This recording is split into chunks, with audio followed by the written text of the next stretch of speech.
अगर आप Delhi NCR real estate में इन्वेस्ट करते हो तो आपने ये लाइन जरूर सुनी होगी। जेवर एयरपोर्ट बन गया तो यमुना एक्सप्रेसवे रॉकेट हो जाएगा। लेकिन रियल क्वेश्चन ये है कि क्या एक्चुअल में ये एक लॉन्ग टर्म ग्रोथ स्टोरी है या फिर मार्केट ऑलरेडी फ्यूचर को प्राइस इन कर चुकी है। आज हम हाइप नहीं, रियलिटी डिस्कस करेंगे। Hi, this is Gulshan Awasthi, your guide for real estate investments. सबसे पहले समझते हैं कि नोएडा इंटरनेशनल एयरपोर्ट में एक्चुअली हो क्या रहा है। यह सिर्फ एक प्रोजेक्ट नहीं है बल्कि एक कंप्लीट इकोनॉमिक इकोसिस्टम प्लान हो रहा है। ये residential zones, industrial clusters, logistics hubs and film city में इंटीग्रेट हो रहा है और ये सब प्लान है under Yamuna expressway industrial development authority यानी यीडा। और जब प्लानिंग स्ट्रक्चर्ड होती है तो ग्रोथ रैंडम नहीं, सिस्टमैटिक होती है। लेकिन प्लीज रिमेंबर, एयरपोर्ट का लॉन्च एक इवेंट है लेकिन इकोसिस्टम का ग्रो करना एक प्रोसेस है। अब बात करते हैं सबसे इंपॉर्टेंट क्वेश्चन की, यहां प्राइसेस इंक्रीज होंगे या नहीं।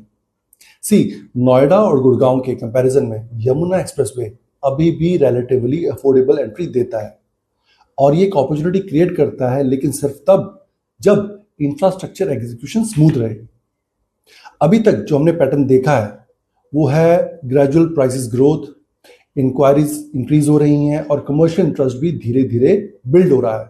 मतलब ग्रोथ हो रही है लेकिन कंट्रोल्ड और प्रोग्रेसिव वे में। लेकिन एक बहुत बड़ी मिस्टेक लोग करते हैं, एयरपोर्ट के पास ले लो सब चलेगा। रियलिटी थोड़ी डिफरेंट है। हर सेक्टर इक्वल परफॉर्म नहीं करेगा। ज्यादा ट्रैक्शन मिलेगा उन एरियाज को जो क्लोज हैं, जैसे कनेक्टेड रोड्स, लॉजिस्टिक जोन्स और इंस्टीट्यूशनल हब्स।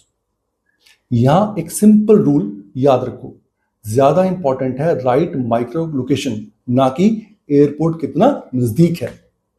अब सबसे important factor, real growth engine क्या है? आंसर सिंपल है, जॉब्स। जैसे ही कार्गो और इंडस्ट्रियल एक्टिविटी स्टार्ट होंगी, warehousing, logistics, distribution hubs develop होंगे और जहां जॉब्स आती हैं वहां हाउसिंग डिमांड ऑटोमेटिकली क्रिएट होती है। इसलिए याद रखिए, स्पेकुलेशन शॉर्ट टर्म मूवमेंट देता है लेकिन जॉब्स लॉन्ग टर्म एप्रिसिएशन देती हैं। कमर्शियल और ये एक स्मार्ट अप्रोच हो सकती है। अगर आप एंड यूजर हो तो ये एरिया फ्यूचर में प्लान लिविंग इकोसिस्टम बन सकता है। यहां आपको इमीडिएट लग्जरी नहीं मिलेगी लेकिन लॉन्ग टर्म में बेटर इंफ्रास्ट्रक्चर प्लस कनेक्टिविटी मिलेगी और अगर आप पेशेंस रख सकते हो तो ये एक स्ट्रॉन्ग ऑप्शन बन सकता है।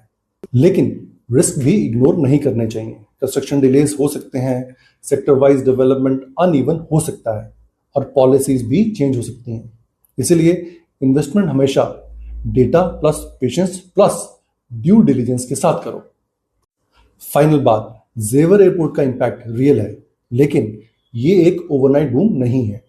ये gradual infrastructure driven growth story है और रियल एस्टेट में एक्साइटेड लोग पैसा नहीं बनाते हैं बल्कि डिसिप्लिन लोग पैसा बनाते हैं। अगर आपको ये वीडियो अच्छा लगा है तो आप मेरे चैनल को सब्सक्राइब कर सकते हो so that you get timely information. And if you are serious investor and looking to invest in Yamuna expressway, then let's connect. मिलते हैं नेक्स्ट वीडियो में। जय हिंद।